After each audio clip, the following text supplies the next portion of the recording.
Good morning and welcome to another episode of Raising Mums. I'm really excited about today's episode. We're going to be answering your questions live, the questions that you submitted to me through Instagram, through Facebook, and I also put up a form online so that if you wanted to post your questions anonymously, you can. So I'm going to be pulling from all those different questions today, and inshallah, I will answer as many of your questions as I can. And so for those of you who do not know me, my name is Dr. Gemma Elizabeth. I am the founder of OurMuslimHomeschool.com, the host of this podcast, Raising Mums. I homeschool here in the UK. I have 4 children ranging from 9 years old through to 3 months old.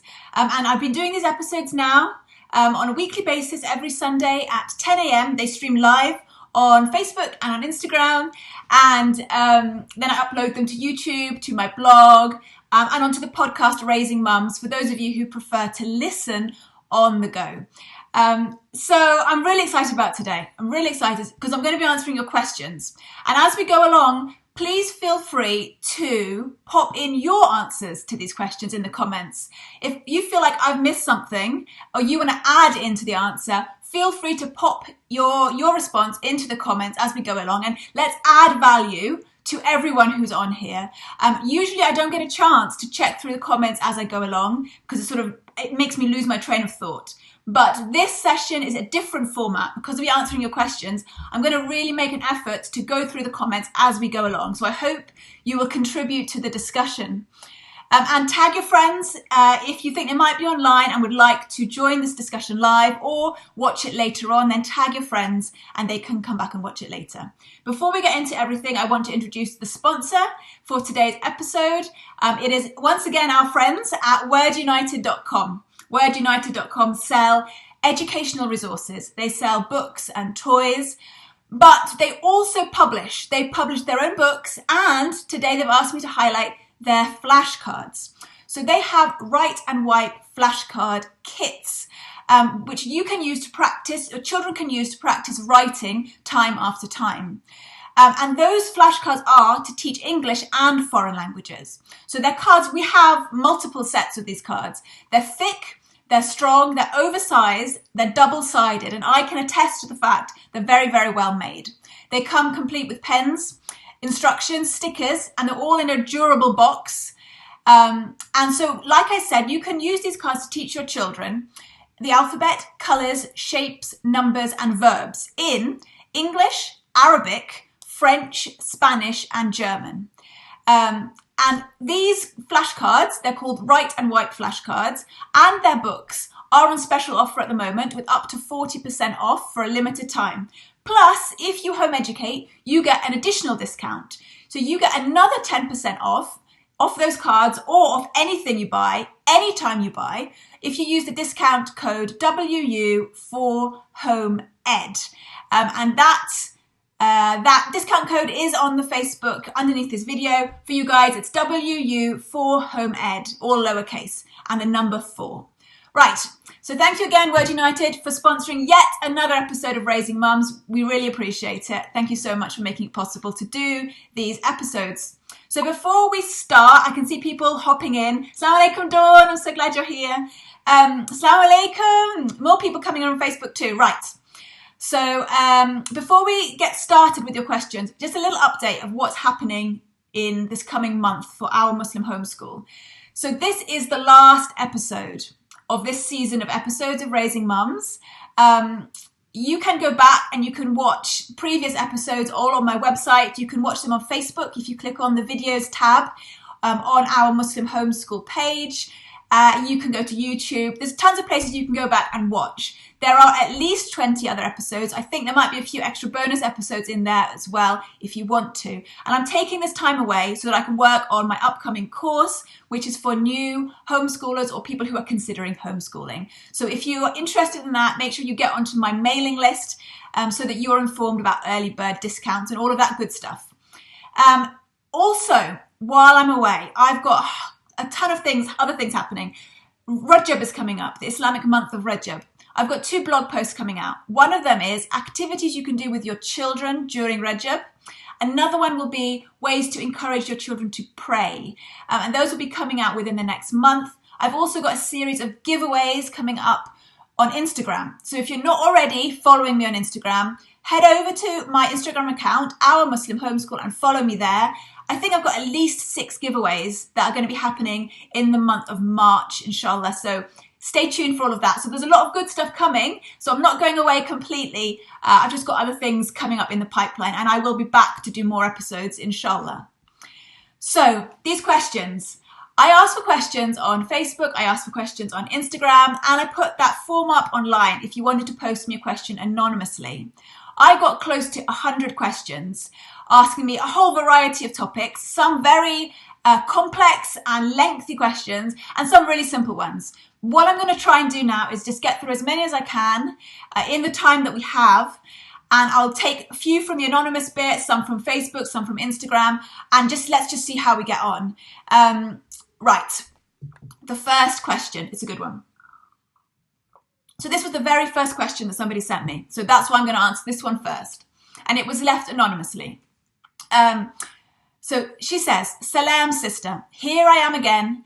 I am feeling terrible and I wasn't sure who to talk to, and then I thought I'll share it with you and get some advice. We have a weekly science class and it was my turn to do 4 classes on astronomy. The age of the children varies in the group from 5 to 9 years old, and I'm fairly new to homeschooling and I haven't taught anything yet to my kids in terms of science. But while delivering my lesson, I realized a couple of things. Most of the kids knew already what I was teaching them, and I got a few details wrong. I mean, I do get distracted by my baby. How do I deal with these feelings? I feel awful, I'm beating myself up. I feel incompetent. I feel as though I would not be able to homeschool my kids. And if I did, I would ruin their lives. How do I get rid of feeling like a failure and feeling that way? I feel terrible. What will the kids think? What are their mothers thinking? It's so late at night. I cannot go to sleep. Thank you. So you can feel how emotional and how hurt this poor sister was that this class didn't go her way. So first and foremost, I just want to make this clear right now, sister, if you're watching. A failure in a homeschool group, in a class, does not make you a failure. Failing to teach a group of kids as well as you would like, is that it? That's all it is that the class did not go well. The class was a failure. That does not make you a failure. You shouldn't identify yourself by the successes or failures of your actions. You are more than that. And beating yourself up about the kids already knowing something, okay, it's a little bit embarrassing, especially in front of other mums, but so what? So what? Next time you'll know to make things more complex, or maybe next time you could actually consult the mums in that group and ask them, what have they already covered in that subject? Because homeschooling, and one of the beautiful things about homeschooling is that you can learn whatever you want at whatever depth you want. So some of those kids may have learned it at a very deep level and some may have never touched it before. So I would recommend that you always check with the other mums what their kids have already done so that you save yourself some time and save the children, make the most of the children's time as well. But what worries me most with that question that you asked is the way that you've escalated it. You've gone from saying, okay, the class was a failure, the class didn't go well, to then saying you feel incompetent because one class didn't go well. And then you escalated it further and you said you wouldn't be able to homeschool your kids. And then you escalated it further and said you're going to ruin your children's life because of one class that didn't go as well as you hoped. Do you see the madness in that? The other people in your group, in your homeschool group, they probably have had more experience with you, teaching groups, teaching children. Maybe they have more children or the children are older. Maybe you see people like me who make it look easy, right? The truth is, we've just had more practice. We've been doing it for years. I certainly have been doing this for years. And do you not think that we've made many mistakes ourselves? Of course we have. Do you think I've never prepared a class for my kids only to realize they already know it? Of course I have. Do you think I've never prepared a class to realize that my kids actually know more than me? Of course that's happened to me. It's just that doesn't make you a bad mum. It just means that next time you need to prepare better and you need to approach it differently. So stop beating yourself up, sister, about this, okay? That class, it was one failure. It was one failed class, nothing more. It's not a reflection on your worth. So you learn from it, you move on, you learn the positive lessons from it. You can do this. You've got this. If I can do it, you can do it. I believe in you, sister. Just go forward more positively next time and you can do this, inshallah. Okay, the next question. Assalamu alaikum, Gemma. I'm really inspired by your lovely advice. Wa alaikum salam. Thank you very much. I am homeschooling. I am a homeschooling mother of a 4-year-old. The biggest struggle I have is that I'm not able to take my daughter out to play every day. Where I live, I am not able to go outside by myself. My husband is able to take my daughter to play only on the weekends. What should I do about that? Also, there aren't many libraries around for good books. I also cannot purchase many books online because they're very expensive here. Please advise, Jazakallah. So that's a great question. I get questions all the time from people who live abroad. I'm assuming this sister lives abroad, where things are different. So this is my advice to you, okay? If it is not possible for you to go outdoors alone, then why not have other women, other families and children to yours? Invite families and children to your place to play. Maybe you could even do classes or groups, you know, a Quran group. You could go through the animals in the Quran, or maybe you could do science experiments or art sessions, whatever. You could do anything. Host those classes at your place. If there's no way for you to get out to those educational experiences, then create them in your own home. Bring the party to you. If books are really expensive where you live and the libraries aren't great, then for you, I think the internet has to be your friend. You have to turn to the internet in that case. Get online. There are thousands of free ebooks in children's literature that are available online that you can read from your tablet, from your laptop. So examples of where you can get free books that you can read that are classic works of literature. Project Gutenberg, manybooks.net, archive.org. So all of those places, you can get works of literature for free on your phone, on your tablet, wherever you like, and you can use them in your homeschool. And it's a great option for those of you who are abroad. And then if you want to use worksheets, now we don't use a lot of worksheets, but I know they have their place and some people are big fans. Just go on Pinterest. If you need worksheets, get onto Pinterest and type in whatever it is you want worksheets on. And I guarantee you will find free printables that you can do, that you can use with your children. If you're not already following me on Pinterest, I am there, Our Muslim Homeschool, and it's my favorite place to collate and collaborate all my favorite resources into categories. So do check out Pinterest. I'm quite active over there. So really all you need, sister, is the internet and a printer, inshallah. And you can educate your child at a very good level. And I think sometimes it's in making the most of what you already have that you realize that you had everything you needed all along. Homeschooling is not complicated. It doesn't have to be complicated or expensive. Let me have a little look through these comments before I move on to the next question. Shazia is saying on Instagram that free books are available from BorrowBox. Okay, I have to check that out. Thank you, Shazia. Okay, somebody's saying she's going to watch it later, inshallah.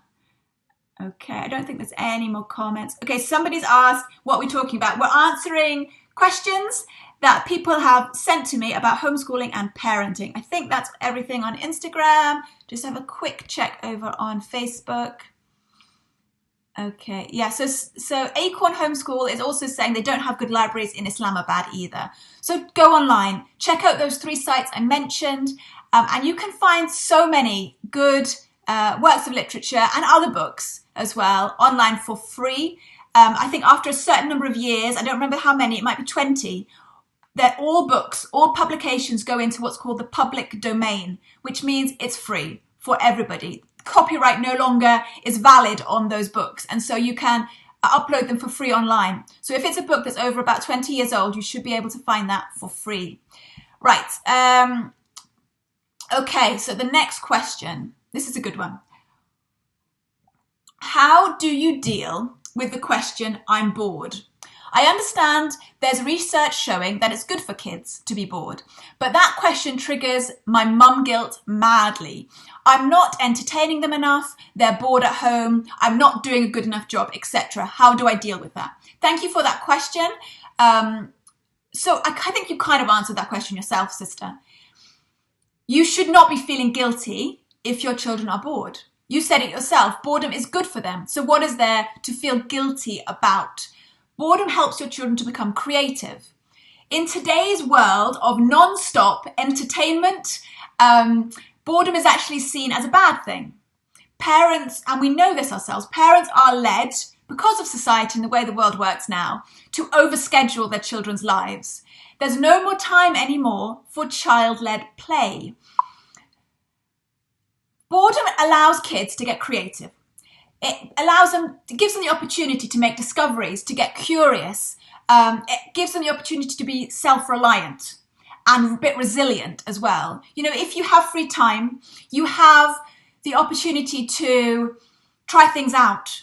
You have the opportunity to fail when it doesn't matter. And I think that's really important. How many of us and how many of our children suffer with a fear of failure? Give them more free time, unscheduled time, just to try things out. It also helps to develop problem-solving skills. It means that children have an opportunity to develop relationships and nurture relationships with their siblings and with their neighbours or their friends, whoever they're playing with. There's a psychologist called Dr. Vanessa Lapointe, and she's written a ton of books, and she writes on HuffPost as well, Huffington Post. And she wrote, children need to sit in nothingness of boredom. Children need to sit in the nothingness of boredom in order to arrive at an understanding of who they are. Is that a reason to feel guilty? Absolutely not. You are doing your children actually a huge service by allowing them to feel guilty. And how do I handle it when my children feel guilty? When they say, I'm bored, I've got nothing to do, all of that, what do? Oh, okay. That's it. I don't say, oh, but I bought you this yesterday, why don't you play with that? Or why don't you go do this? No, don't do that. Because you know what will happen? They'll reject it, they'll find an excuse, and you'll get frustrated and you'll take it personally. So just don't. It's not your job to entertain them constantly. So just say, oh, okay, and get on with whatever you were doing. And allow them to find something to do. If you can hold out through that whining and the whinging that comes afterwards, you will find that that period of boredom turns into a period of intense creativity. And you'll look back and you'll think, subhanAllah, I could have given them something to do, but they've actually created something themselves that is so much better, so much more interesting and educational and nourishing in whatever way it is. So just allow them to sit in that boredom and get creative, inshallah. Okay, next question. I'm 20 years old. I have a 4-year-old brother, and I really want to help him with his schoolwork and get him more active since he uses his tablet a lot, and that makes me feel guilty. I also want to start teaching him about the deen, and I don't know where to start with all of this. I've never really dealt with younger children like this. I'm like his second mum. I don't know how to balance figuring out my own life whilst trying to give him good tarbiyah. Of course, my parents are around, but they're older now. Parenting has changed a lot and they're busy working, so there's more pressure on me to help him with work, etc. And it gets overwhelming. Any tips and advice would help a lot. My apologies for the long message. Right, sister, from this question, you are clearly a wonderful person. You're only 20 years old. And you are so concerned with your little brother's well-being that you're asking questions from people like myself. Do you know how many other 20-year-old women out there concern themselves with these things? None. Well, not many. You are, mashallah, an exceptional human being. Mashallah. And not only that, you're a beautiful person because you're making excuses for your parents. You're not blaming them or anything. You're making excuses for them. And that is a beautiful thing. And honestly, and this is just my opinion, I might be wrong, forgive me if I'm wrong. This should not fall on you. This is not what you should be doing. it doesn't matter what your parents have going on. It's their role to be raising your little brother and not yours. I'm all for you helping out. I'm all for you helping your parents. That's a beautiful thing to do. But when it comes to these concerns about your brother's well-being, about him not being active and having too much screen time and learning the deen, you should be voicing that to them, to your parents, not taking it upon yourself. It's not your job. It's not fair on you. As wonderful a person as you seem, you're only 20. And you don't have the emotional maturity and the life experiences that your parents have. They should be the ones making hard decisions, not you. They should be the ones saying, take away the screens or enroll him in some class or get some more help at home. They should be making those decisions, not you. And when they've made those decisions, then you can step in and support them and help them in whatever way is appropriate. If they're asking too much of you, because you said in the question that you're feeling overwhelmed, then tell them, with good manners. Tell them about your concerns with your brother as well. Tell them that you need help looking after him. Probably your parents don't even realize that you're struggling. Your parents have a duty of care, not only to your younger 4-year-old brother, but also to you. And maybe they just don't realize how hard you're finding this caretaking role that you've taken on. Tell them, talk to them about how hard you're finding it. Tell them your concerns about the brother and let them make the decision. It shouldn't be your place. It's not your job. It's not fair for you to make those decisions. Okay, I'm quite passionate about that one, as you probably can tell. We'll move on to the next one in a second. I just want to check for comments and see if anyone else has got anything to say. Walaikum salam, Qur'ats. We'll just check on Facebook. So people are saying that the libraries as well in Botswana are not great. Okay, right. Okay, fine. That's good. Walaikum salam, everybody here on Instagram. So Raising Grateful Hearts here on Instagram has said, when my child comes to me saying, I'm so bored, I replied with, yeah, me too. And what do you think we should do? And then they come up with their own creative ideas. Alhamdulillah. That's brilliant. Great. I love it. Very, very good. Okay, I think we're good. Someone's asking how they can network with other homeschoolers. So I'd say if you want to network with other homeschoolers, get on Facebook. There's a lot of Facebook groups. Google it as well. Some of the groups are not on Facebook, so you'll find them through Google as well. And then start attending events in your area and you will find homeschoolers. There's a way that we have of identifying one another and I'm sure you'll find them. Thank you, Dawn. Thank you very much. Right, so let's move on to the next question. Assalamu alaikum. Wa alaikum salam. I'd like to know how much time you study in the morning. If you give breaks to your kids, which order do you study each subject? I find that if I give a break, it's hard to get them back to focus as they want to play for longer. I've started following Ambleside online curriculum. Alhamdulillah, it's great, a bit overwhelming with all the subjects offered. Jazakallah khair. Okay, so there's a few questions in there. So how much time do we spend studying in the morning? The kids do 2 to 3 hours of intense book work in the morning. The way that we structure that is they will do their reading, writing, maths. We also do a morning basket and we do something extra in addition to that. So if you're not familiar with a morning basket, I have done an episode of Raising Mums all about morning baskets. I can't remember what number it is. Look back, it's there. It says morning baskets explained and that will tell you more about that. So we will tend to do one of the 3 R's, reading, writing and maths, first off. Then we'll do our morning basket. Then we'll do the other 2 R's, reading, writing or maths, whichever we didn't do first. And then we'll do something else like art or a science project or map work or something like that. And then we're done basically for book work for the day. So 2 to 3 hours, that's it. The kids then go off and play. I make lunch. And then in the afternoon, they'll have some kind of activity to do. Friends over to play, or we go out, or they have classes outside of the home.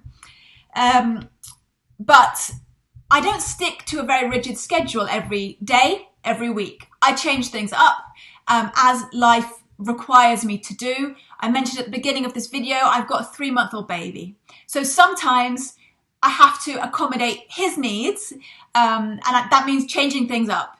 I can't do our morning basket when he's awake. So we'll do that as soon as he goes to sleep. We'll do the morning basket, and they'll do the sort of written work and things like that when he's up.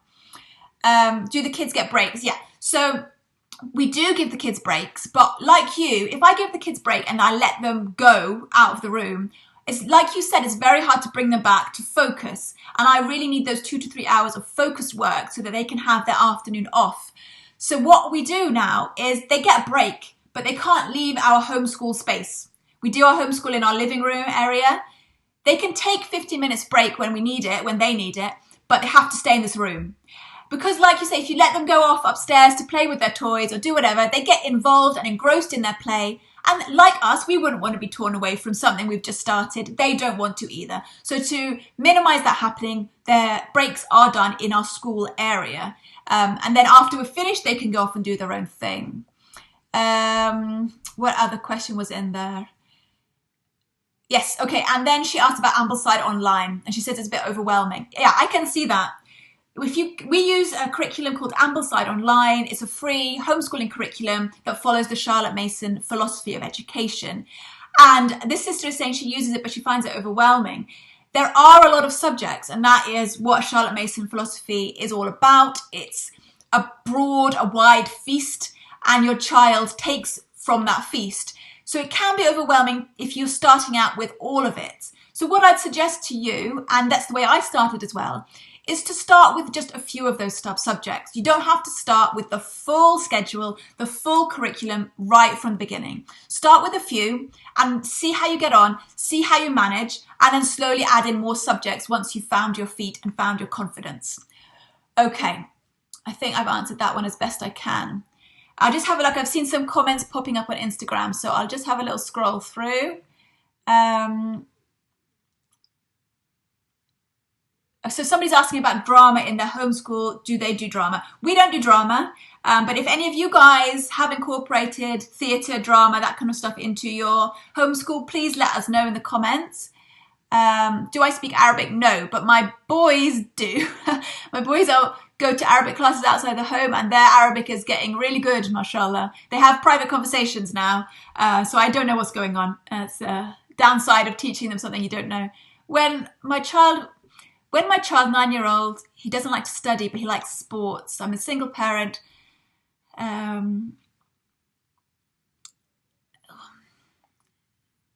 Okay, so this sister is saying she's a single parent. She's busy working, so she gives him a lot of online classes to do, but he's getting bored. What should I do? I don't know the strain and the pressures that single parents must face.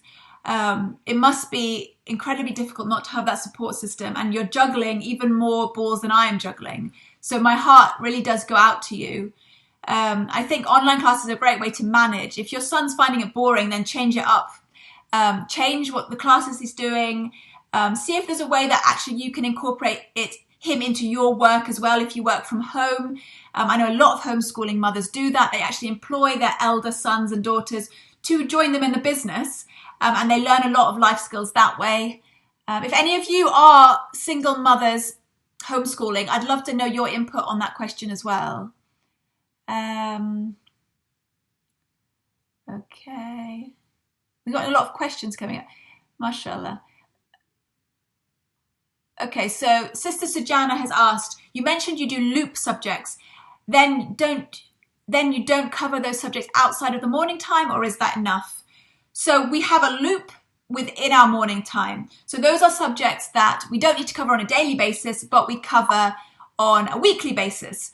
So things like geography, history, we want to get them covered at least once a week, maybe more. So as the sister is asking, do you just do it in morning time, or do you do it outside of morning time? We also will do things outside of morning time. So for example, we might read a living book that covers geography of some sort. We'll do that in morning time. And then outside of morning time, we'll do map work, which involves looking at the atlas, looking at a map and identifying and learning the different countries. Or we'll look at flags, or we'll look at physical geography, learning about rivers and things like that. So yes, we do cover our loop subjects within our morning basket, but we also do them outside as well as necessary. Okay, so there's a lot of questions coming up. I'll have to go through them at the end to make sure I get through as many of the questions that were submitted earlier as I can. Okay, so somebody has asked, she asked a ton of questions, and honestly, she was really honest with her questions. She didn't mess about. I can't go through all the questions because she asked quite a few, but I've chosen this one. Homeschooling must be for the wealthy, right? Question mark. How else does one afford to live with multiple children on a one salary income? So, I love it. I love that honesty, right? Surely you've got to be wealthy to homeschool. Well, I guess it depends what your definition of wealthy is. We live off one salary, and it's not a particularly big salary, but alhamdulillah, it's a regular salary. We know that it's coming in every month, alhamdulillah, and that is a big blessing. But in the UK, we get no help. When you choose to home educate, you get no financial help from educational services authorities, from the government. Nobody. There's no charter schools that will help you out. I know that about 50% of people who watch this are from the States, and things are a bit different over there depending which state you live in.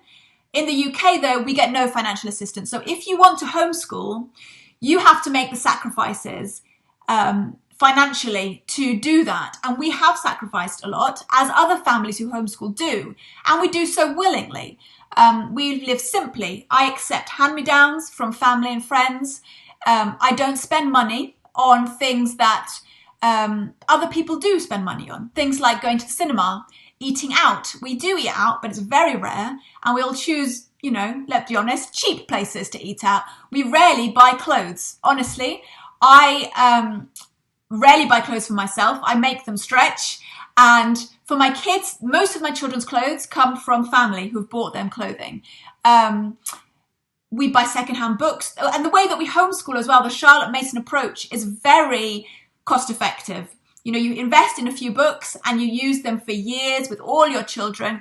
There's not any complicated, expensive manipulatives. There are hands-on projects you do in a Charlotte Mason education, but they're not expensive to supply for your kids. And things like that. We don't go to trampoline parks. We don't go to amusement parks. If we want to go out with the kids, we choose the free stuff. We go to the park, we go to the woods, we go to the beach.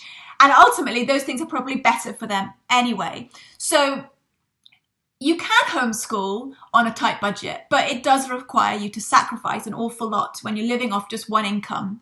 And it's just about being mindful of the way you're spending your money and making it work for you. And just, if this lifestyle is something that you want, then you can make it. You can make it possible for you just by being a bit more careful with your money. It's not just for the wealthy. Yeah, alhamdulillah, Shazia, thank you. She's saying Allah is Al-Razaq, and when you sacrifice the second income to homeschool, you really do see doors open for you. SubhanAllah, that's a beautiful way of putting it. So, another question. I wanted to ask how you incorporate science into your homeschool. Could you recommend some living science books, please? Thank you. I have a 9-year-old and a 4-year-old. Right. For your 9-year-old, I would recommend the Sabbath Mood Homeschool.com. They have a whole range of science curriculums that are centered around living books and the Charlotte Mason philosophy. So you'll definitely check out that. That's sabbathmoodhomeschool.com. And in addition to having that living book, they do incorporate hands-on activities and experiments to go along with it. It's not just reading and narration. There are hands-on projects too. So I really do recommend their science curricula. And for your 4-year-old, just keep it simple. Just go to the library, ask him or ask her what they're interested in, what they would like to study, and get a ton of books on that subject. And then do a little project with her, read from that book, read from those books, draw pictures.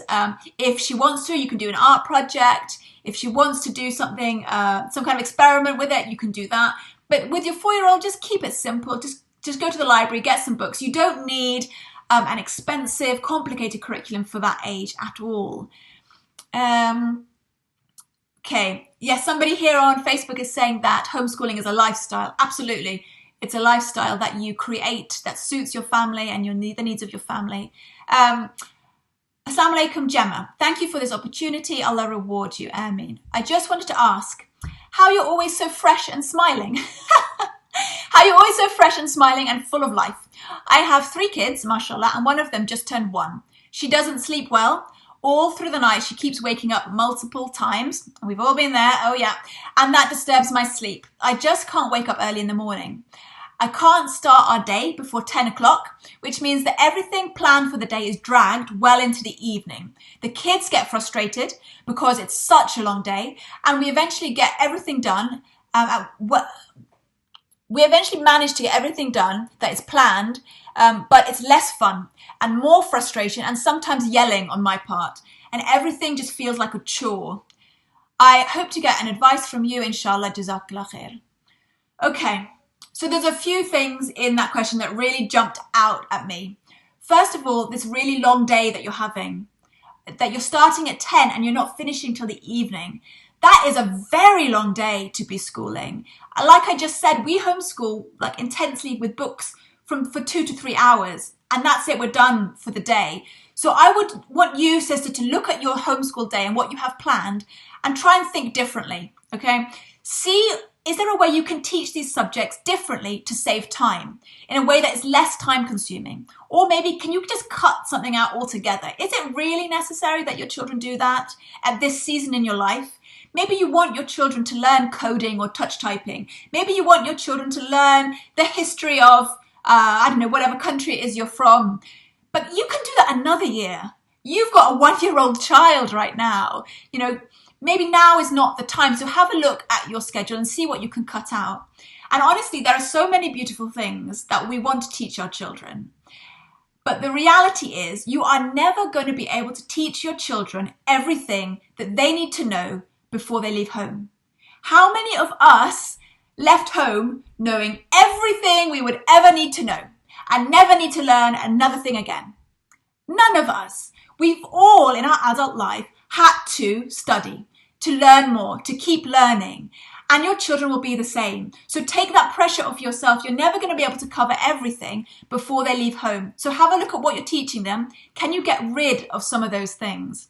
The next thing I would say is consider shorter lessons. So our lessons in our homeschool range from between 10 and 20 minutes for a subject. And that is the Charlotte Mason way of doing things.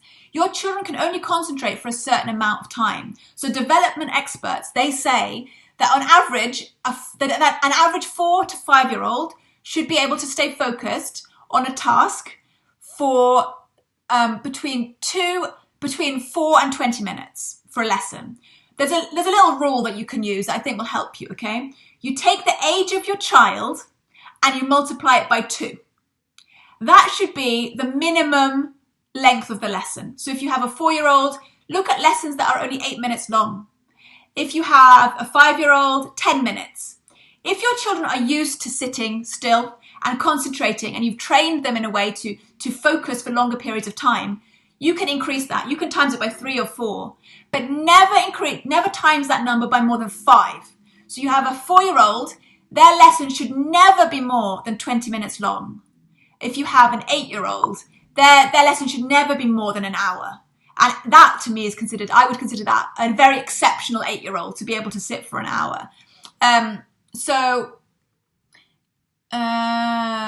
Same in my case. So somebody on Facebook is saying that they're struggling to get their children to sit. Yeah, okay. So, use that rule. Get their age, multiply it between 2 and 5 times. That's the length of the lesson you're looking at. Also, another Charlotte Mason philosophy concept is that you switch up the type of lesson. So say you started off your day with maths. That uses a certain part of the brain. It's a certain type of thinking. Follow that on with reading.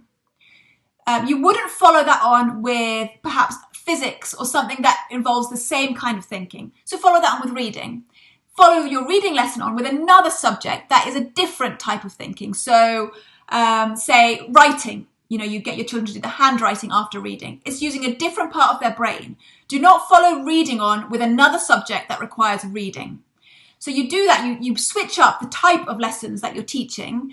And of course, you incorporate breaks. Keep the lessons really short. But most importantly, sister, you've said here that you have a 1-year-old child who is disturbing your sleep and you're hardly getting any sleep. And it's no wonder then that you are losing your temper and feeling overwhelmed and sometimes yelling at your kids. Your sleep should be a priority at this stage in your life, because if you don't take care of your sleep, you're going to take it out on your kids. And sleep is important, not just to function the next day, but it's important for your physical health, it's important for your mental health. The way things are going for you, you're going to struggle to maintain your homeschool and keep homeschooling year after year. You have to take care of yourself. You have to prioritize your sleep. I do. I've got a 3-month-old baby. If I'm up all night, I won't start school until after 10 o'clock as well, because I need to sleep.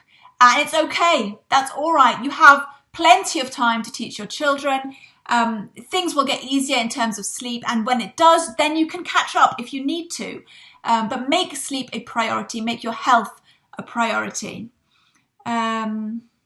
Somebody's asking here on Instagram the name of the Charlotte Mason curriculum I mentioned. So we used amblesideonline.org. You can check that out. It's a free curriculum, and they set out all the books that you use each year. It's brilliant. It is for Christian homeschoolers, so you will have to make some tweaks here and there, but I do recommend it. Okay, so Janine over on Instagram, she asked a very interesting question. She asked, I'd be interested to know if you do any unit study work and if you incorporate it into other subjects. Or do you do project work? Do you just stick it into your morning basket with your core work? And what order do you do it? Do you do it? Sometimes I put pressure on myself with unit studies since I think they're the most fun. But once I start adding all the subjects in, like art, history, geography, poetry, I get overwhelmed with my own plans and I find it hard to go back to the basics. I know less is more, but I struggle with the whole looping thing because I lack self-discipline. Well, I'm sure that's not true, Janine. I'm sure you do not lack self-discipline, but it is overwhelming. And we, many years ago when we started out, we did unit studies as well. And if you go back to some of my YouTube videos, if you scroll back on Instagram on my feed, you'll see that we did used to do unit studies. But like you, I found unit studies very overwhelming. Bringing in all the different subjects to revolve around one main learning experience was difficult, So a unit study is basically, for those of you who are unfamiliar with the term, say you want to learn about sharks, okay? You're doing a unit study about sharks. So you come up with an idea that's going to teach maths using sharks. You come up with a reading book that's to do with sharks, history of sharks, geography of where sharks are, this kind of thing. And you incorporate them all around the same idea of sharks, right? So I found that very difficult as well. And also, I just like to say that from my experience of doing that for a few years, I didn't see the benefit in it in terms of their learning. It's fun, it looks fun, but when it came down to what they were actually learning about the subject, I didn't see a benefit in all that effort that I was putting into it to bring all these subjects together, and in the expense. It's expensive to bring in resources for all the different unit studies, for all the different disciplines. So personally, I stopped doing unit studies a long time ago. Every now and again, we do still do something that you might view as a unit study. Charlotte Mason called them special studies. So you'll have seen on my stories on Facebook and on Instagram that my kids are doing special studies, which Charlotte Mason basically gave it that term. It's a science or particularly nature-based project that your children will do that they choose. They choose the topic. And they do their own research and they create their own project around it. So my eldest son has been doing astronomy for a while and my youngest son is doing ocean life. And so all I do in those situations is I buy a few good books and I let them get on with it. They read it, they write their own narration, they draw pictures, maybe they do copy work from their books. It's a lot less expensive than unit studies. It's a lot less overwhelming. And I feel that my children are learning an awful lot more doing it that way than they were when I was doing a very complicated unit study. I think the unit studies look beautiful. They can be fun to pull things in, but as you said, they can be overwhelming and a lot more expensive. So I hope that answers your question, Janine. Thank you for asking. So somebody on Facebook asked, Assalamu alaikum, Gemma. I have an 8-year-old and a 6-year-old, and we live in London. I'm finding it challenging to find a geography path to follow. We are currently doing global map work, but not sure what to follow other than this. Right, so for geography, you're already doing map work, so that's brilliant. So your children are learning the different countries. Fantastic. I would recommend you to start incorporating more physical geography with your children. So that is, like I mentioned earlier, teaching your children about hills and how mountains are formed and how rivers are formed and different coastlines and those kinds of things. And Charlotte Mason herself wrote a whole series of books about geography.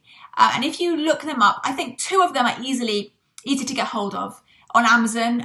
Living Book Press have published them. So if you just go on Amazon, type in Charlotte Mason Geography, you'll find those first 2 books in her series, and that's a great place to start off with physical geography for your children. I'll just have a look and see if we've got any more comments coming up. Okay. So Sabina's saying she needs to read up on the Charlotte Mason philosophy. What book would I recommend? I will always recommend to beginners a book called For the Children's Sake. That it is, again, like most of the Charlotte Mason works out there, it does come from a Christian perspective, but I think there's a lot of beautiful things in there to help you get started.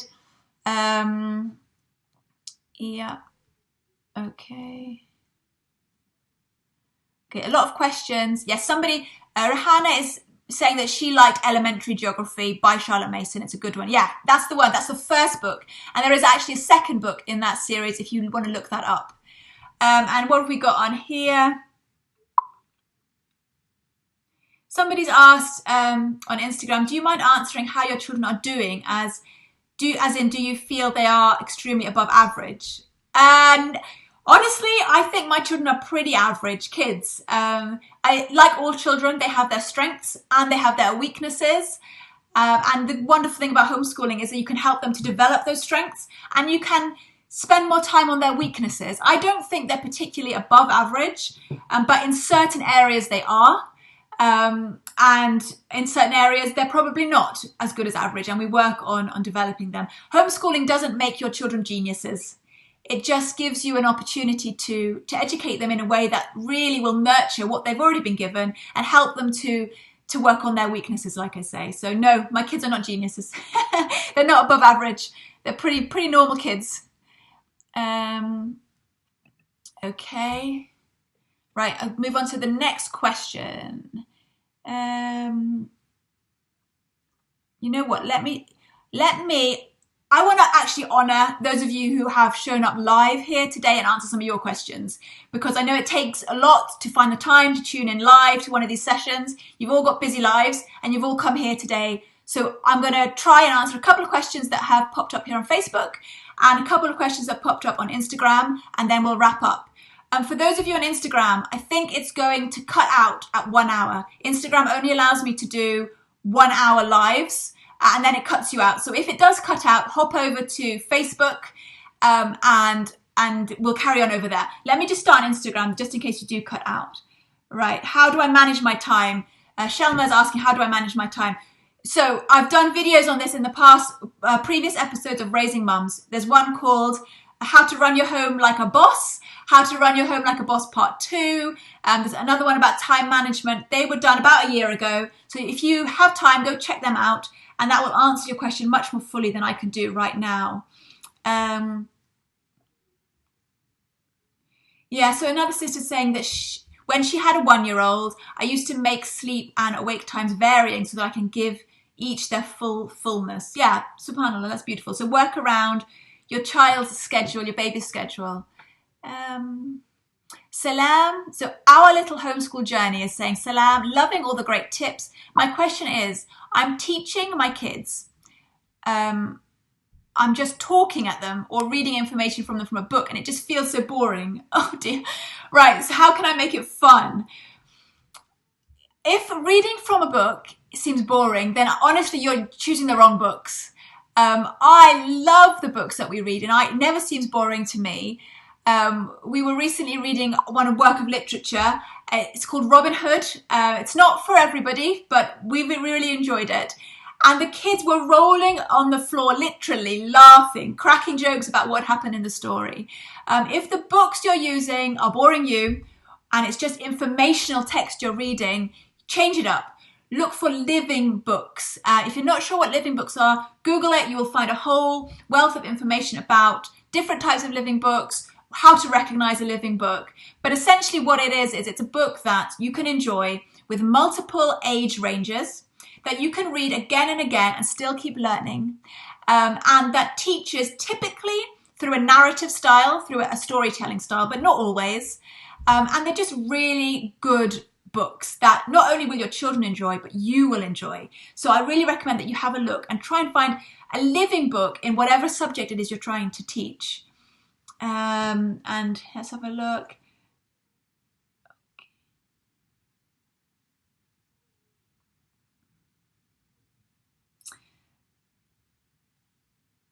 Yes, subhanAllah. So one sister is saying that she's learning so much from homeschooling her children. Absolutely.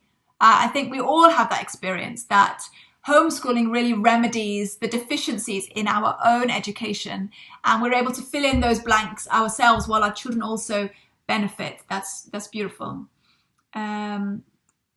Okay.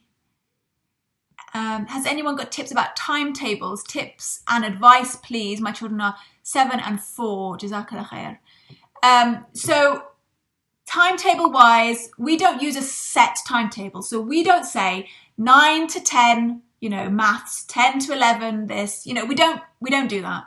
Like I said, we have a routine. We start off with one of the 3 R's, reading, writing, or maths. Arithmetic, but maths, right? Reading, writing, or arithmetic. Then we do our morning basket. Then we do the other 2 R's that we missed out. Then we do something else, like art or geography or something that wasn't in the morning basket but that needs to be done. And then we're done for the day. And then we have other things outside of the home to enrich their educational experience. So we don't have a set timetable. If you want to have more of a rigid structure in your homeschool, I'd get onto YouTube and look up homeschool planning or timetables there. And there are some families who do use a stricter approach, and you might find your answers there as well. Right, let's have a look on Facebook. Okie doke. Right. How do you balance homeschooling with really young children and the prayer? It is challenging to keep a healthy balance.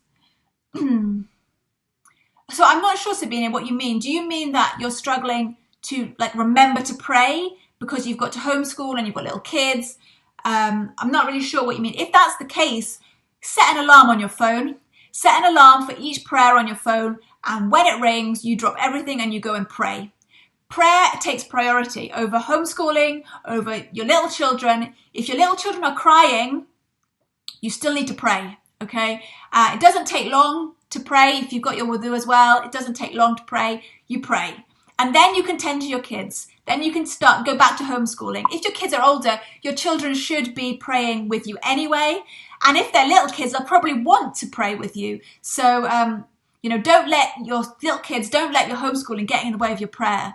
Prayer comes first and everything else afterwards. How can I encourage my child to be more creative? My son doesn't like drawing or painting. I have a 5-year-old. Do you have any book recommendations about Charlotte Mason? Okay, so there's 2 questions there. How to encourage your children to be more creative. If they don't like art, that's fine. Creativity does not equal art. Maybe you could try just giving them access to other things. Creativity can show itself in many ways. Lego is a way to be creative. Cooking is another way to be creative. Words and the way they speak and song can be another way to be creative. Don't restrict your view about creativity just to art. Although that is a beautiful way to be creative, it doesn't have to be, and not all children are inclined in that way, as you say. And give them as much free time, unscheduled, time to be bored, like we talked about before, and they will find a way to be creative, because creativity, it comes naturally to all of us. Me being here talking to you, the work I do online is highly creative work, and I love it. And creativity, even for a 5-year-old, is very satisfying.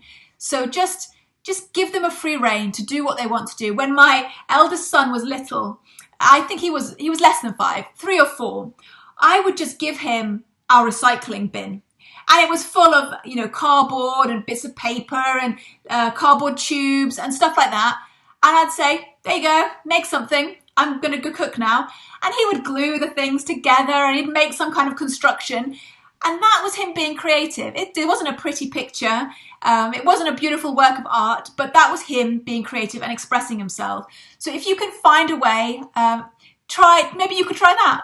Give them the recycling bin. I think people call that junk modeling. I think it actually has a phrase because it's not the final product that's important. It's the process. It's the process that matters, not the final product. Even though the perfectionists out there might want to tweak it and make it look beautiful, just give them free rein, let them experiment. So what was the other question? Oh, book recommendations. So I said For the Children's Sake. I think that's by Susan Schaefer Macaulay. I think, not just book recommendations. I think there are a lot of online recommendations I'd give if you want to learn more about Charlotte Mason. There's a podcast called A Delectable Education.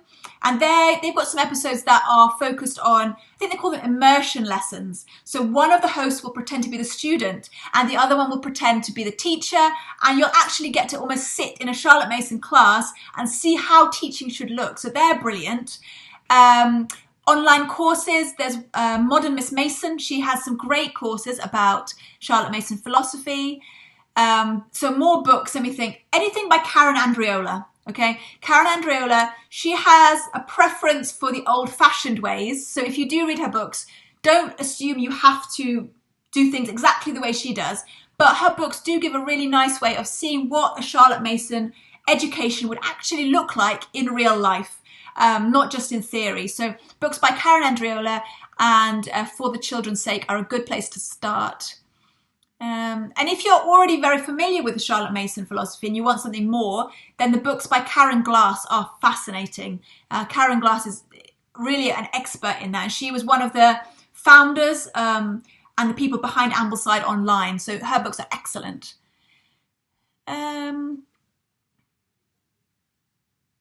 So somebody has asked, Zaid has asked, where do you begin when you want to develop your own homeschooling program as opposed to following a ready-made one?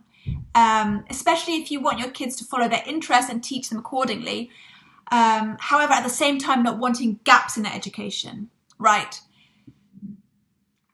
First of all, just get rid of this idea that there are going to be gaps in your children's education. If there are gaps, it's very easy to catch up. Gaps in your children's education are only really relevant if you've got plans that your kids are going to go to school. And you're worried that, okay, everybody in their year has already learned about the Vikings and they've never learned about the Vikings, so we need to catch up. That you can do when you make the decision that they're going to go to school the next year. If you've got no plans for your children to go to school anytime soon, just get rid of that thought straight away. It shouldn't be a concern to you and it shouldn't affect the way you homeschool now.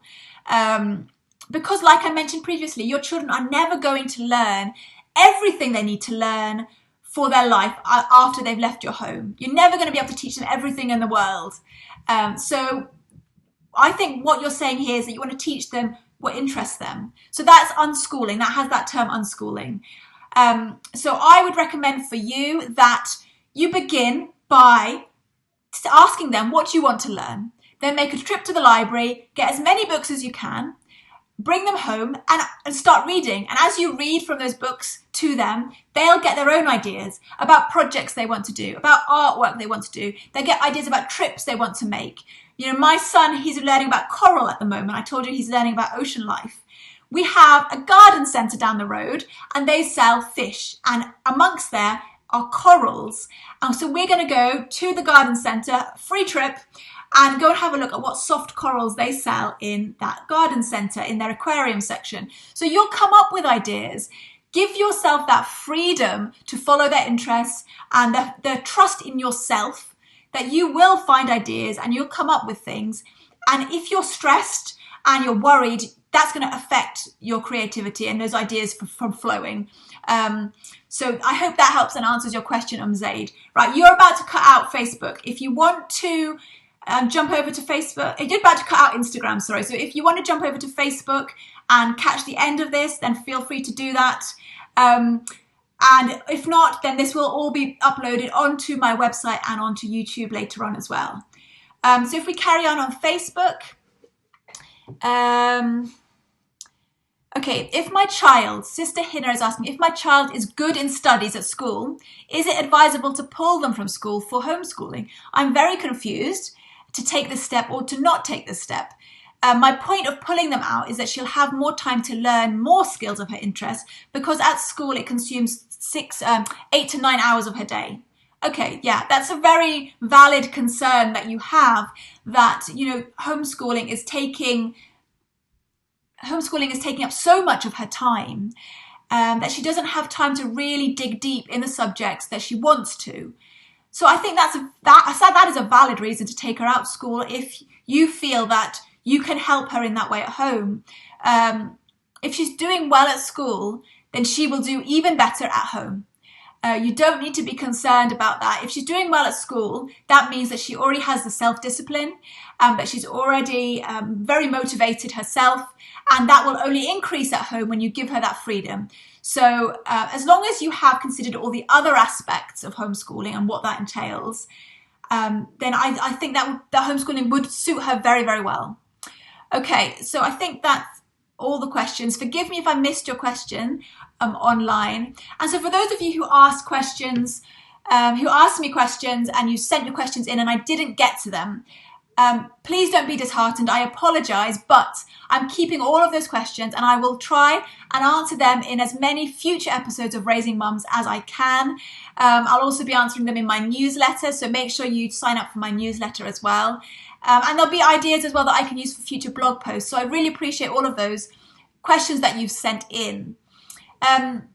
Also, don't forget to put yourself on that mailing list if you might be interested in my upcoming homeschooling courses, the blog posts that are coming out about the Islamic month of Rajab. And if you want to know more about the giveaways that are coming up, make sure you get on to my mailing list as well. And I want to really thank all of you for joining in and tuning into these episodes of Raising Mums. This is the last episode for a little while. This is episode number 20. And you know what? I'm going to just say this right now. I'm really proud of myself. And I'm really proud and grateful that I've actually been able to put these out consistently every single Sunday for the last 10 weeks. Even though I've got a 2-3 month old baby, even though it was hard some days, I did it. And it might seem like a small win to you guys, but to me it's huge. And so I'm actually going to go and celebrate today because, this makes me so happy that I was able to achieve this. And I want to thank you, all of you who have shown up and supported me and sent me sweet messages and kind things. You've commented, and I want to thank you all and let you know that I appreciate it. Even if I don't mention or say anything in the live videos, I do come back. I do come back and go through the comments and read them all, even if I'm not able to respond to them all. And if right now you're listening to the replay, the podcast on iTunes or Spotify or wherever you listen, can you do me a huge favor? If you've got 2 seconds free right now, could you give this podcast a star rating? Just 2 seconds. I would really appreciate that star rating. Or if you've got 10 to 20 seconds free right now, could you give me a written review? Because, it's really important, because not only does it help me, it also helps other people to find this podcast. There are thousands of podcasts out there, and it's the podcasts that have the most reviews that get bumped up the list and that get seen and get noticed. So if you could do that for me, if you've got time on Spotify, iTunes, Apple Podcasts, wherever you're listening, if you could give me a review, I would really, really appreciate if you could do that for me. And thank you so much to Word United, who have sponsored so many of these episodes and without whom this would not be possible to put out. So thank you to them, wordunited.com, for sponsoring these episodes. So until next time, friends, I will see you soon. And I hope you have a beautiful weekend and take care of yourself. Assalamu alaikum.